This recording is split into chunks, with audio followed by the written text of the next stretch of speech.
같이 기도하심으로 수요일 아침 예배를 시작합니다. 은혜가 풍성하신 아버지 하나님, 오늘도 감사함으로 하나님 앞에 하루를 시작할 수 있도록 우리에게 활기차게 소망 가운데 열어주신 귀한 아침에 마음의 무릎을 꿇고 주께로 나아갑니다. 우리 마음이 항상 주님을 향하게 해주시고 연약하고 부족해서 넘어지고 쓰러지지만 오늘도 또 이렇게 세워주실 주님을 기대하면서 성령 안에서 무시로 기도하며 말씀 따라 승리하는 길로 나아갈 수 있도록 우리를 이끌어 주시옵소서. 생각하면 생각할수록 아버지 앞에 감사할 것뿐입니다. 주여, 오늘도 우리 모든 삶을 주께로 올려드리며 위탁하며 나아가오니 주께서 선하게 이끌어 주옵소서. 이제는 사도신경으로 신앙을 고백합니다. 나는 전능하신 아버지 하나님, 천지의 창조주를 믿습니다. 나는 그의 유일하신 아들 우리 주 예수 그리스도를 믿습니다. 그는 성령으로 잉태되어 동정녀 마리아에게서 나시고 본디오 빌라도에게 고난을 받아 십자가에 못 박혀 죽으시고 장사된 지 사흘 만에 죽은 자 가운데서 다시 살아나셨으며 하늘에 오르시어 전능하신 아버지 하나님 우편에 앉아 계시다가 거기로부터 살아있는 자와 죽은 자를 심판하러 오십니다.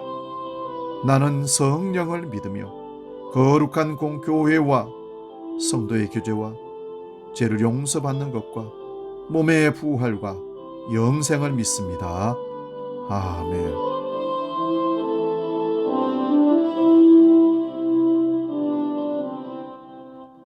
찬송가 337장 내 모든 시험 무거운 짐을 함께 찬송합니다.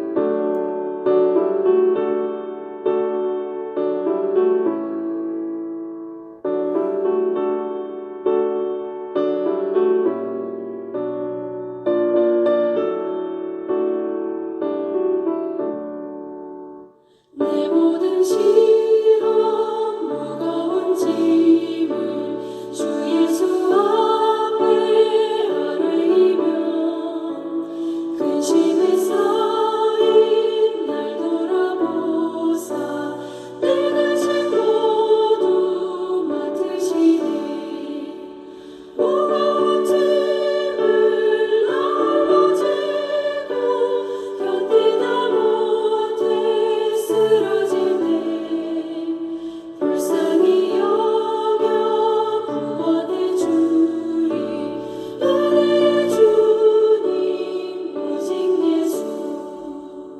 내 모든 괴로움 닥치는 말라 주 예수 앞에 아뢰이며 주께서 친히 날 구해 주사 넓으신 사랑 베푸시네.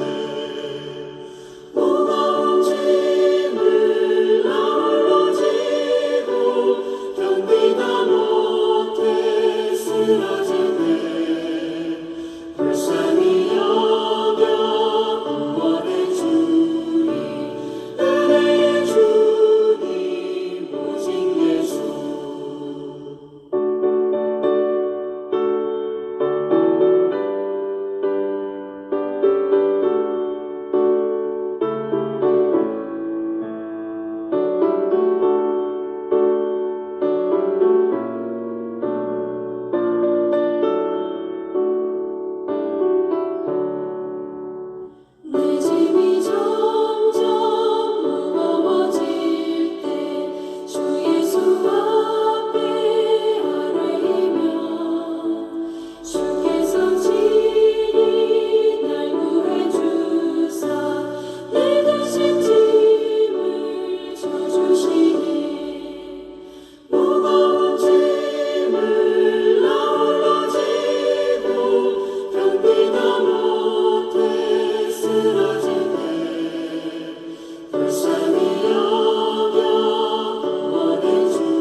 오늘 아침 우리에게 주시는 하나님 말씀은 신약성 야고보서 1장 2절에서 7절 말씀입니다. 야고보서 1장 2절에서 7절 말씀,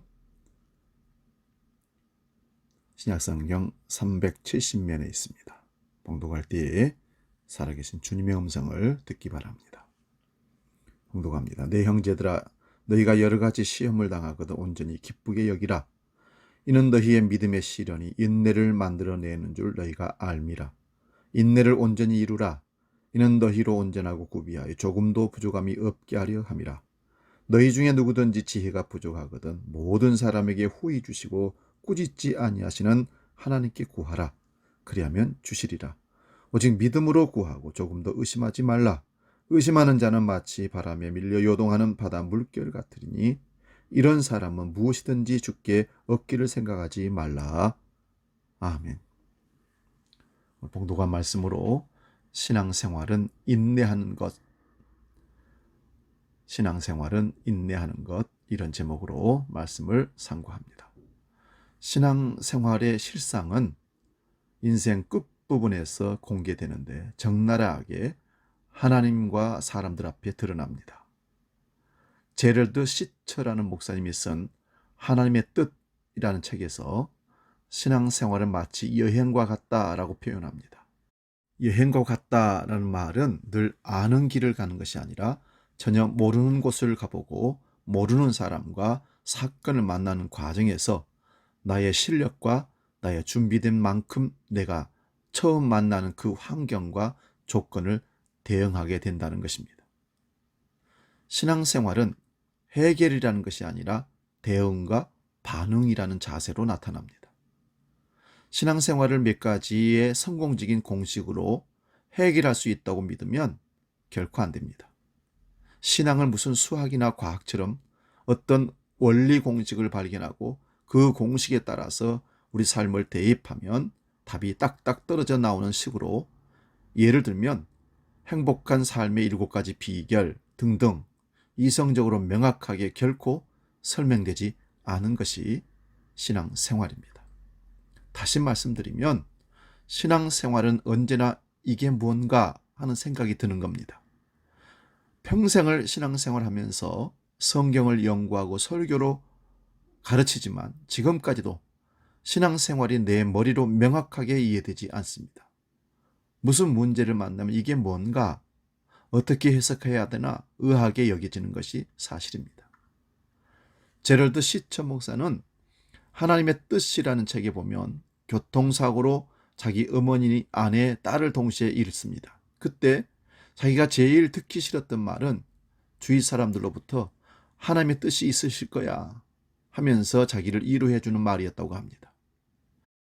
자기는 고민에 빠져 있고 딜레마에 빠져 있는데 주위에서 너무 쉽게 해석하고 말하는 것이 듣기 싫었다는 것입니다. 결국 신앙은 다 설명하고 다 해석하는 것이 아니라 인내하고 버텨 나가는 것입니다. 우리는 평소에 내가 하나님 말씀을 붙잡고 나아가서 승리하리라 쉽게 생각하지 막상 감당 못할 문제를 만나게 되면 신앙이 깊은 딜레마에 빠집니다. 내가 처한 상황이 어떤 공식에 대입해서 어떤 교리로 쉽게 설명되지 않는다는 것이죠. 몰라서 안 되는 것이 아니라 답은 알지만 그래도 신앙이 모호하다, 쉽게 설명이 안 된다는 뜻입니다. 답을 알려고 이해하려고 하지 말고 무조건 인내하고 기다리고 버텨가야 한다는 것이죠. 그래서 신앙생활은 늘 처음 방문한 여행지와 같다는 생각이 듭니다. 낯선 곳에서 지도를 들고 온 사방을 두리번거리는 것입니다. 그렇게 모호하고 당황스러운 것이 신앙생활입니다. 수십 년을 믿어도 금년의 여행이 또 전혀 새롭고 낯설다는 그런 것이죠. 어느 날 갑자기 말간 판정을 받은 사람은 이런 반응이 나타납니다. 아니야, 절대 그럴 리가 없어. 그래서 다른 병원에 가서 재검사를 해봅니다. 똑같은 결과가 나오면 하나님을 원망하기 시작합니다. 주여, 어찌 이런 일이 내게서 일어납니까? 제가 잘못한 것이 무엇입니까? 그러다가 결국은 체념하고 현실을 받아들이게 됩니다. 신앙생활도 이런 과정과 비슷합니다. 평소에 성경 공부를 통해서 무슨 원리, 무슨 공식으로 무장해서 잘 살아가다가도 내가 사고를 당하고 문제를 당하게 되면 한순간에 무너지면서 그 모든 관계가 부딪히게 됩니다. 단순한 공식으로 그 사건이 설명되지 않습니다. 그래서 우리가 실제로 삶의 큰 문제를 만나면 마치 암 환자처럼 먼저 현실을 부인하고 하나님을 원망하고 그러다가 결국은 체념하고 현실을 어쩔 수 없이 수용하는 단계로 들어서게 됩니다. 그럼 신앙생활을 어떻게 해석하고 어떻게 해야 한다는 말이냐? 이런 반문이 일어날 것입니다. 신앙생활은 스스로 포기하지 않고 인내하고 버티는 것이라고 답을 내리면 될까요? 더 구체적으로 말씀드리면 형통하고 기쁜 일에는 도움이 필요 없지만 슬프고 억울한 일, 하늘이 무너진 것 같은 일을 당하면 무슨 답도 성경의 어떤 구절도 내게 일단은 귀에 들어오지 않습니다. 그래서 두 가지 갈림길에 처하게 됩니다. 하나는 자폭, 스스로 포기하고 주저앉는 길과 어쩔 수 없이 이를 악물고 견디는, 인내하는 길입니다. 나중에 하나님의 뜻, 하나님의 섭리를 발견하더라도 지금 당장은 무조건 버텨내야 한다. 인내해야 된다. 그래서 시간이 빨리 지나게 해 주십시오. 이런 기도도 해볼 만합니다. 그렇게 이를 악물고 버티고 인내하다 나가다 보면 나중에 상당한 세월이 지나서 뒤돌아보니 그제서야 상상하지도 못했던 선한 결과로 내가 인도되어져 왔음을 깨닫습니다. 결국 감사하게 되더라는 것입니다. 그러므로 신앙은 인내하고 버티는 것입니다. 인내함, 버틴다 함은 내가 몸소 통과해야 한다는 뜻입니다. 다시 말씀드리면 신앙생활이란 성경 공부나 설교를 통해서 원리나 공식 몇 가지를 알고 지나가는 것이 아니라 반드시 내 몸으로 통과해야 하는 과정이라는 사실입니다. 원리나 공식 몇 가지를 내가 알았다고 해서 신앙생활이 다 이루어지지 않습니다. 반드시 내 몸으로 인내하고 버텨내고 통과해냄으로써 나의 신앙생활을 이해해 나가게 되는 겁니다. 본문 4절을 봅니다. 인내를 온전히 이루라. 이는 너희로 온전하고 구비하여 조금도 부족함이 없게 하려 함이라. 군대 생활을 예로 한번 들어보자면 군대 생활을 잘하는 원리, 군대 생활을 쉽게 하는 공식을 달달 외우고 있다 하더라도 그게 군대 생활을 잘하게 해주지는 않습니다. 군대 생활을 잘 마치고 제대하려면 스스로 포기하지 말고 끝까지 인내하고 버텨내야 합니다. 그러면 어느샌가 용감한 군인이 되어 있습니다. 그래서 우리는 무슨 신앙의 길이 있다위야 하고 외치실 줄 모릅니다. 신앙생활하면 뭔가 삶이 쉽고 편해질 줄 알았는데 이를 악물고 버텨내야 하고 인내해야 하는 생활이 연속된다면 이런 불평, 불만이 나올 것입니다. 예를 들면 장밋 환상을 심어주는 것은 사람들에게 희망과 용기를 북돋워 주지만 우리 현실과 실상을 왜곡하는 말이 될 수도 있습니다. 신앙의 목표는 성공이 아닙니다. 예수 믿으면 다 잘 될 줄 알았는데 사기당한 것 같다는 사람도 있습니다. 그러므로 힘들지만 포기하지 말고 인내, 버텨내는 사람이 되라는 말씀입니다. 누가복음 21장 19절에 너희 인내로 너희 영혼을 얻으리라. 이게 솔직하고 진실한 신앙생활에 대한 객관적인 설명입니다. 주님의 선하심과 인자하심을 믿고 입술 꽉 깨물고 주먹 불끈 쥐고 일단은 인내, 버티는 것입니다. 주님이 인내하고 버텨나갈 힘을 그때 주십니다. 본문 5절 말씀 봅니다. 너희 중에 누구든지 지혜가 부족하거든 모든 사람에게 후히 주시고 꾸짖지 아니하신 하나님께 구하라. 그러면 주시리라. 하나님, 버틸 힘을 주세요. 버틸 지혜를 주세요. 인내력을 주세요. 그리고는 나중에 뒤돌아보면 주님의 선하신 인도를 우리는 감사하게 될 것입니다. 이게 신앙 생활입니다. 답이 없습니다. 내 몸으로 체득하고 경험해서 인내하여 버텨서 승리할 때 그게 답입니다. 이 시간 우리 너는 내 아들이라 함께 찬양하고 기도하고 마치겠습니다.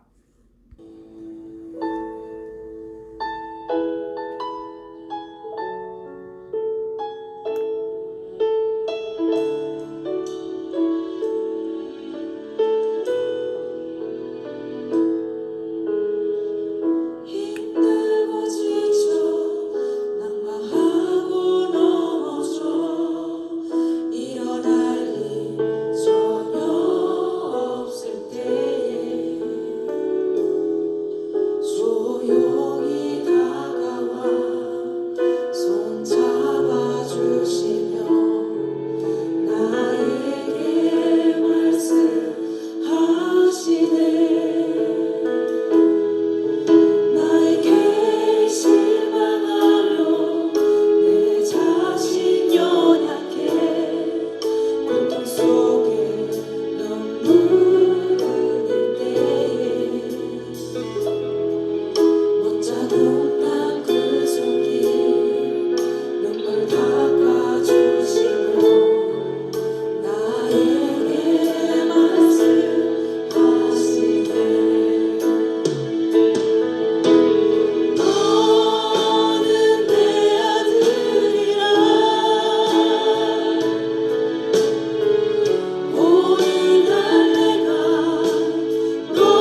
기도하겠습니다.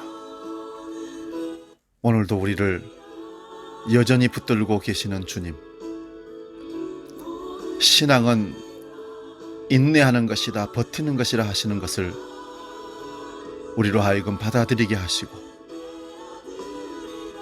주님이 우리의 신음하는 소리까지 듣고 계시며 함께한다는 사실을 결코 잊지 말고 끝까지 믿음을 지켜 승리한 우리 모든 믿음의 식구들 되게 하여 주옵소서.